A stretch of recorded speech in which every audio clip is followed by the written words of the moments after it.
पंतप्रधान नरेंद्र मोदींच्या हस्ते पालघरमध्ये वाढवण बंदराचं भूमिपूजन झालं, तर मच्छीमारांनी मात्र विरोध कायम असल्याचंच आंदोलन करून दाखवून दिलेलं आहे। दुसरीकडे प्रकल्पाला उशीर करण्यावरून मोदींनी विरोधकांना घेरलंय। पाहूयात। पंतप्रधान मोदींच्या हस्ते पालघरमध्ये वाढवण बंदराचं भूमिपूजन करण्यात आलं, तर दुसरीकडे मच्छीमार बांधवांनी आपला विरोध कायम असल्याचं दाखवलं। 69,000 कोटींची गुंतवणूक वाढवण बंदराच्या प्रकल्पात होणार आहे। मात्र मासेमारीवर परिणाम होईल म्हणून मच्छीमार बांधवांनी बोटींवर काळे फुगे लावून आपला विरोध दाखवला। आमचा न्याय प्रविष्ट, आमची प्रकरणं न्याय प्रविष्ट असताना आमच्यावरती हा प्रकल्प हुकुमशाहीने पद्धतीने लादण्याचा त्यांचा घाट आहे। बंदर तर आम्ही होऊ देणारच नाहीयेत, कारण उद्घाटन झालं म्हणजे बंदर झालं असं नाहीये। आम्ही शेवटच्या श्वासापर्यंत लढत राहू। जसे क्रांतिकारी शहीद झाले तसे आम्ही शहीद होऊ। वाढवण बंदर होत असताना काही जणांचा त्याला विरोध आहे, त्याबद्दलच्या बातम्या आपण ऐकतो। मला तमाम माझ्या महाराष्ट्रातल्या जनतेला आणि पालघरवासियांना सांगायचं की बाबांनो, विकास करायचा असेल तर कुठेतरी 2-3 पावलं पुढे मागे सरकावं लागतं। पंतप्रधान आणि मुख्यमंत्र्यांच्या साक्षीने मी सांगतो की इथल्या एकाही बांधवाला आम्ही वाऱ्यावर सोडणार नहीं। जो ये बंदर है, इसको तैयार करते समय एक चीज का ध्यान रखा गया, हमारे जो मछुआरे हैं, हमारी जो फिशिंग कम्युनिटी है, उसके जीवन में सकारात्मक परिवर्तन आए।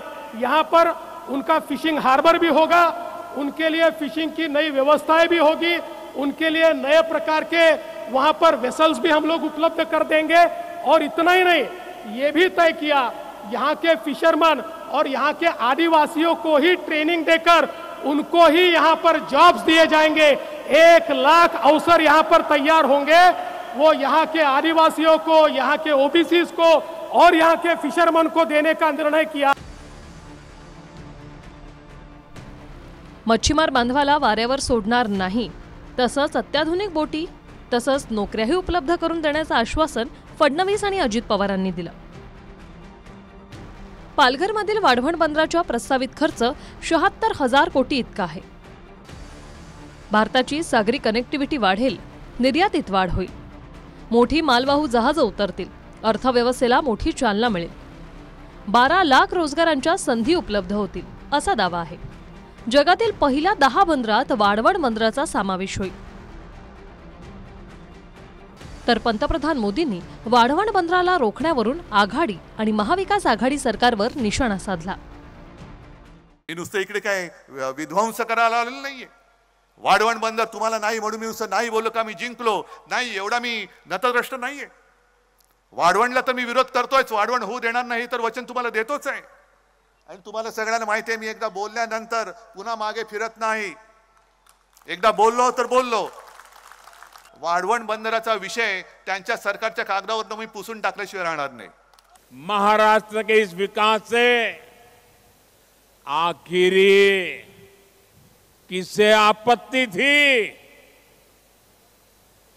कौन लोग थे जो महाराष्ट्र के विकास को ब्रेक लगा रहे थे? ये कौन लोग थे जिनको महाराष्ट्र के नौजवानों को रोजगार मिले इससे इतराज था? पहले की उन सरकारों ने क्यों इस काम को आगे नहीं बढ़ने दिया? वाढवण बंदराचा पहिला टप्पा 2029 मध्ये पूर्ण होणार आहे। त्यामुळे भूमिपूजनाप्रमाणे लोकार्पणही मोदीच करतील असं मुख्यमंत्री म्हणाले। आजचा दिवस आपल्या पालघरच्या इतिहासामधला सोनेरी दिवस आहे असं म्हटलं तर वावगं ठरणार नाही। डहाणू पालघर जगाच्या नकाशावर महत्त्वाचं स्थान मिळवणार आहे। महाराष्ट्रासाठी हा भाग्याचा क्षण है। इसलिए इस पोर्ट का पहला चरण 2029 तक निर्धारित समय पर पूरा हो जाएगा और जैसा भूमि पूजन हुआ है वैसा लोकार्पण भी हमारे आदरणीय मोदी जी के यह शुभ हाथों से होगा। वाढवण बंदराचं भूमिपूजन झालं असलं तरी मच्छीमार बांधव अजूनही आक्रमक आहेत आणि पुन्हा सुप्रीम कोर्टात जाण्याचा इशारा दिलाय। Bureau report, TV9 Marathi.